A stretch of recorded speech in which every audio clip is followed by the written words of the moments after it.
Hey guys, welcome to SLB Basement Bourbon Bar, and wow, we've got a little bit of a show to cover today. I brought up the idea with Trenton. Let's try to show the folks out there the releases so far in 2024 that we have liked the best for the most part. And we started pulling bottles, and we've got a ton of bottles on each side. He's got his side, I got my side. 15. Keep in mind, this might not be all of them. This is a decent number of releases that we have tried in 2024, and we're in June now, Trenton, so we're roughly halfway through the year. So this is some of our favorites so far of 2024. I did not expect us to have 15 up here. I just went off to my house and I picked up all the stuff that I really liked this year. I didn't know what to expect from you because you're a little bit. Sometimes you toss in a rum, sometimes you toss in a single malt, sometimes there's none of that in here. That's another show.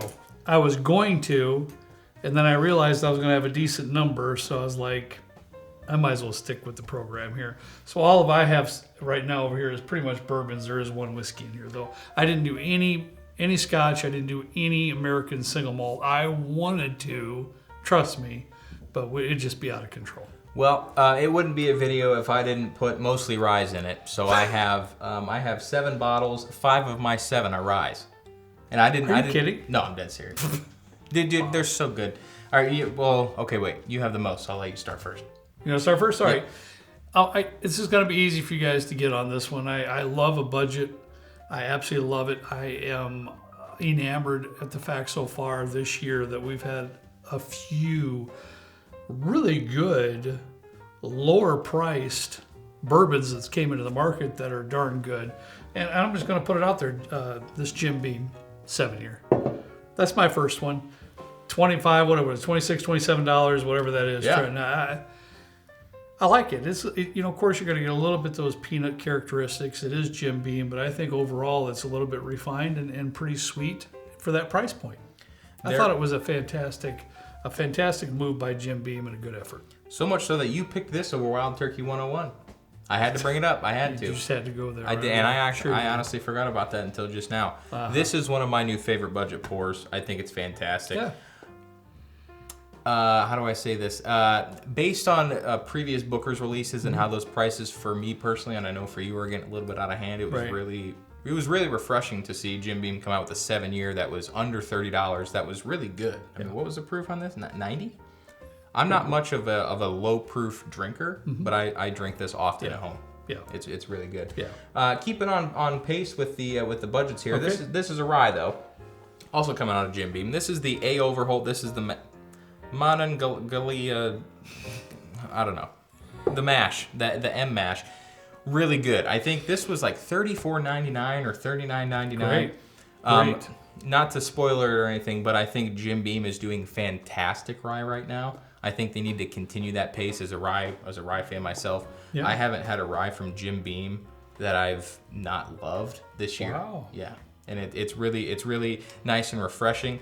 Especially since they're choosing to kind of revive the Overholt brand as some of the. I have a 1942 or 1945 Old Overholt rye, and it's the best rye I've ever had in my life. And I'm glad to see them reviving this from like a more bottom shelf type of a thing and reviving the name a little bit. It's really refreshing. This is fantastic. Good on you for pulling a budget style. I like that. I have one more of those for you if I can find it. It's over here.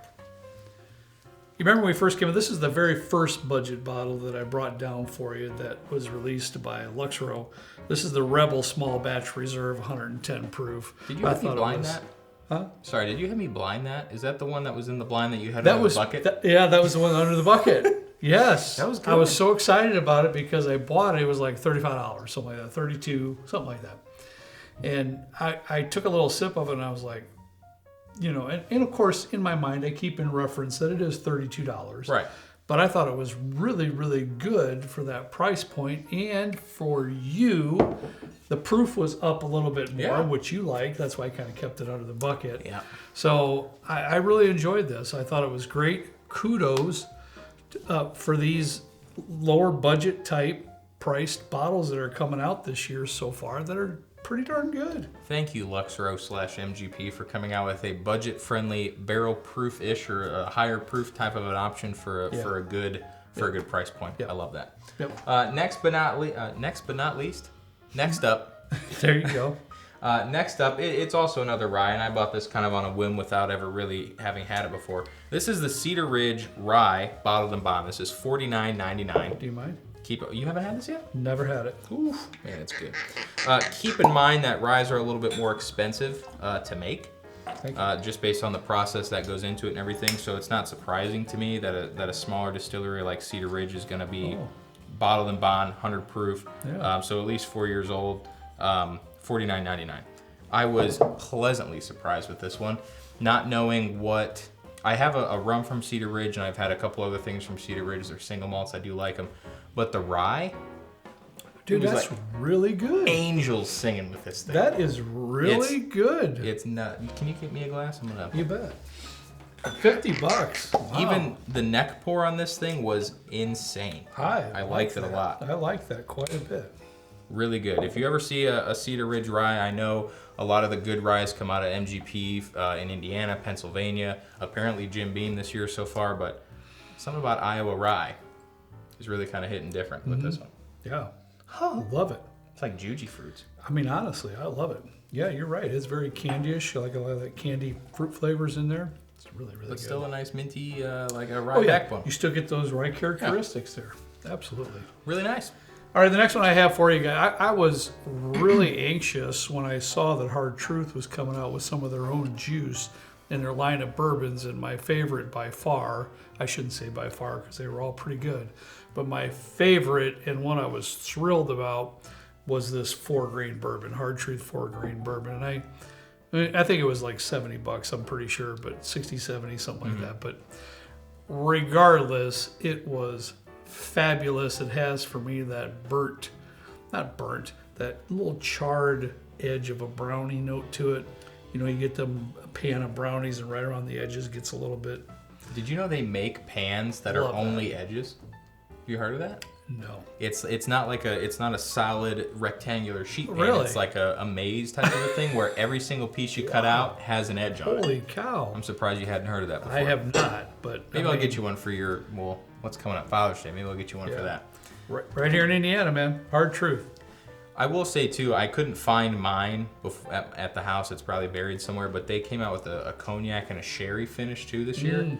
They were 90-ish bucks, so they're definitely not cheap, especially for a lower age statement. But I loved it. I bought 2 of each because it was that good. I loved it. Fantastic. Yeah. Doing great things. Yeah. Great things. Mine, I got a bourbon next. Surprise, surprise.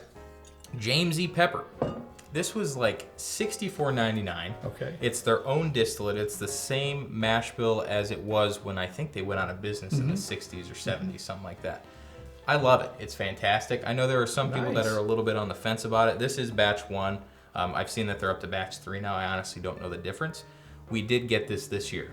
So if this came out sometime last year or late last year, this is new to us this year. So that's kind of the parameters we're falling between. But for their own distillate, I get a nice like apricot-y kind of a fruity note. It's a little bit on the lighter side. It's it's 106 proof. 106. I love that. I love that proof point. For $64.99, fantastic. It's very good. If you haven't, and it comes in this really nice decanter bottle, which I had a line on this exact bottle from the 50s. Like same mash bill, same bottle style, everything, and it just slipped through the cracks. It went way outside my butt. I think this coming out this year. Yeah, probably. And I'm not going to say it's our review or anything, but there was a lot of eyes on this bottle, and I think it just went through the roof. Yeah. So. Wow. Maybe another time, but this is a fantastic release. I love it. Well, to give you a little bit of an idea how everybody's palate is different, we are all absolutely not the same. I personally probably wouldn't have pulled this bottle out as my favorites. I thought it was good. No. And you'll understand where I'm going with this. Okay. I did like it a lot. I just would not pull it as one of my favorites. However, the next one I have for you is vice versa. I have the new Riff 8 year. Oof. You weren't a massive fan of this one, but I personally was. And that's just a case in point that we're all not the same. A little glass. But for me, try this one more time. For me, I really enjoyed that bottle, Trent. It wasn't extravagantly overpriced or anything like that. I thought it was a decent price, and I thought it was really good. I really did. This was... Will it make it to one of the tops of the end of the year video? I don't know. We have a big tasting that we do to try to see what our top fives are, but so far this year I really enjoyed this. I really love this release.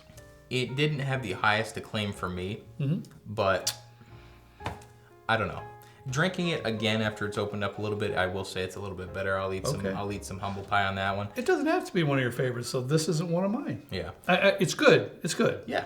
But it's not. I wouldn't put it on my list. Yeah. Same here. It's okay. I'd be interested to see what other people think about that one. It's definitely an interesting pour. For sure. What you going with next? I'm gonna go with a bourbon next.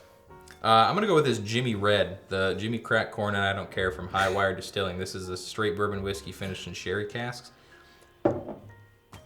Forget about it. Unreal. I had zero expectations. I saw it. I thought it was a pretty cool label. I asked Trenton a while ago if he could give me a little taste of it, and I was blown away.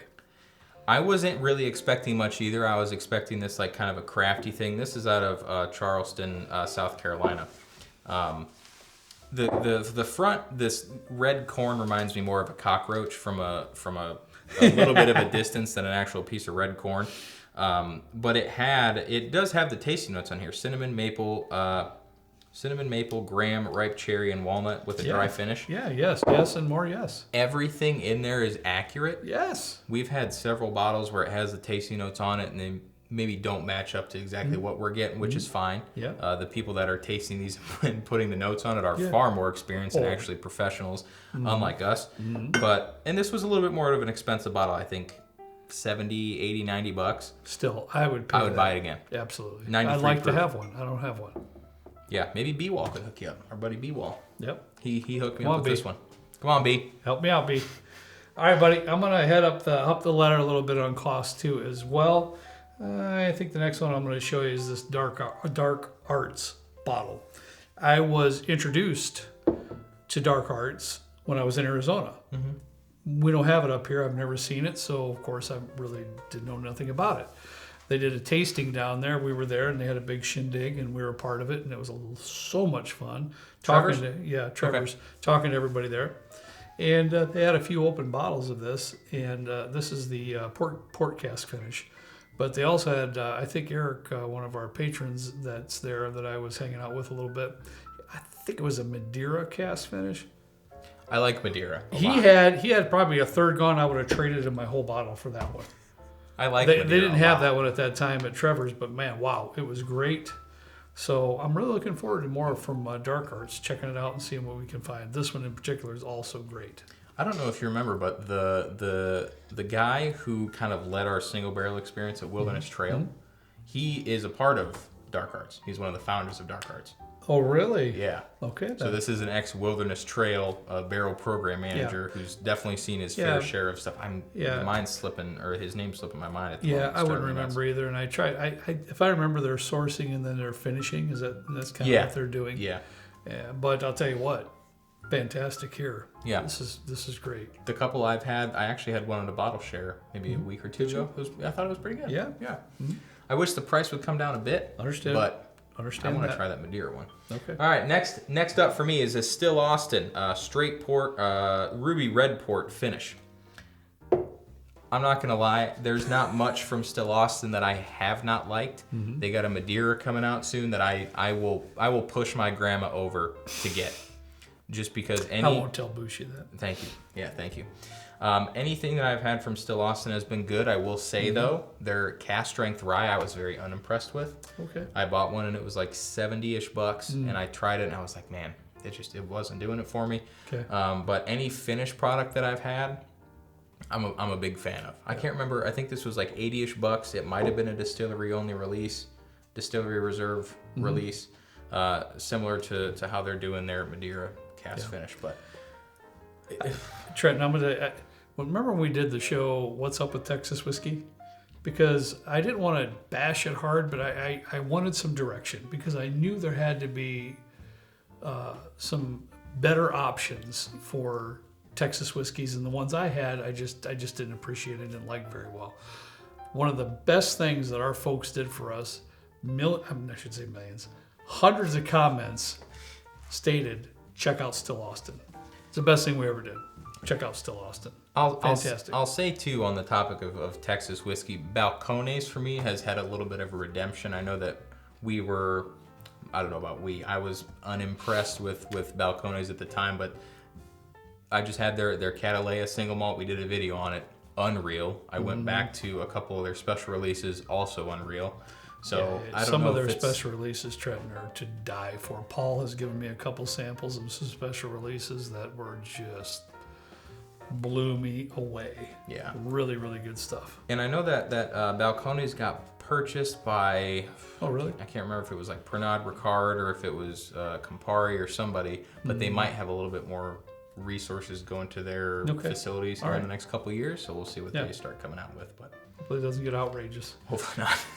All right, the next one I want to show for you guys is about $150, unfortunately, but to me it was well worth it. I found it in Valparaiso here at Wise Guys Augusta Distillery. This is the Buckner's 10-year. Buckner's 13-year was in last year's top 5 of allocated or hard to find whiskeys.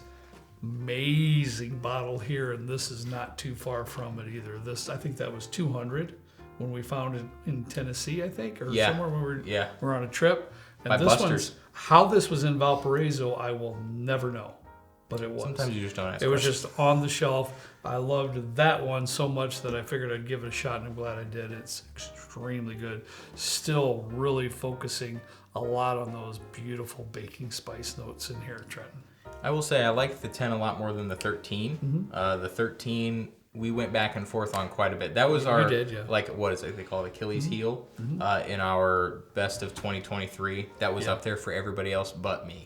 It was just a little bit too peppery for my liking. That's true. That was true. Which is surprising because I get a lot of peppery notes from ryes sometimes. That is interesting. So it's kind of neat to know that. You want to start putting them in front, or what do you want to do? We'll try and squeeze it here. I definitely have room for one more.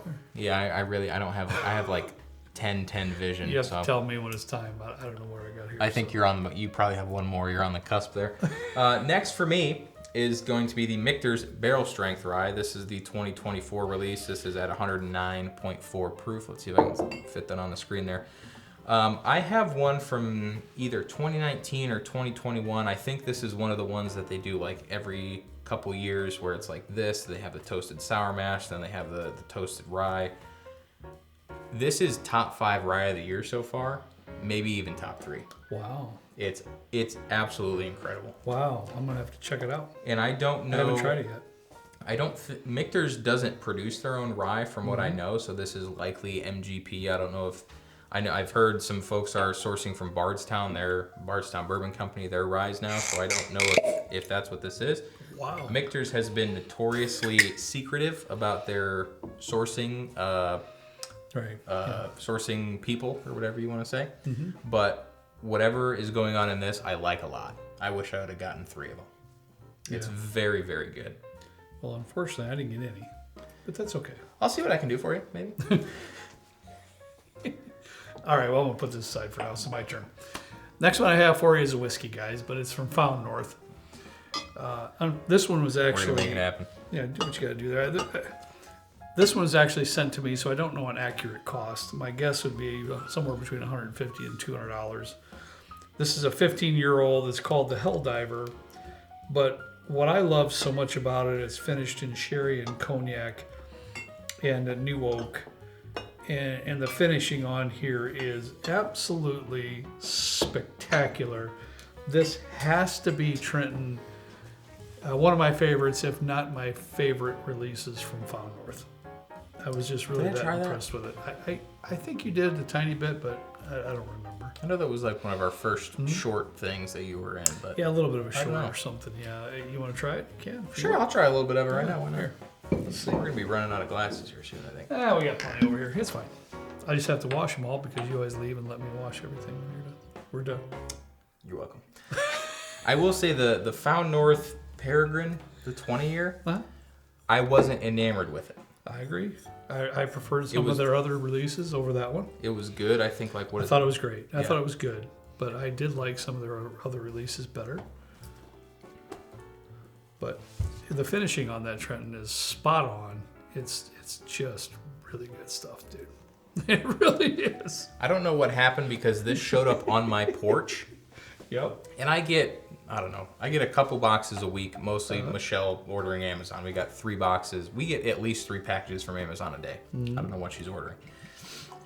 This showed up and I was like, oh, there's no note in it. I don't know who it's from. I didn't get an email or a message or anything of who it was coming from, if they were sending it or anything.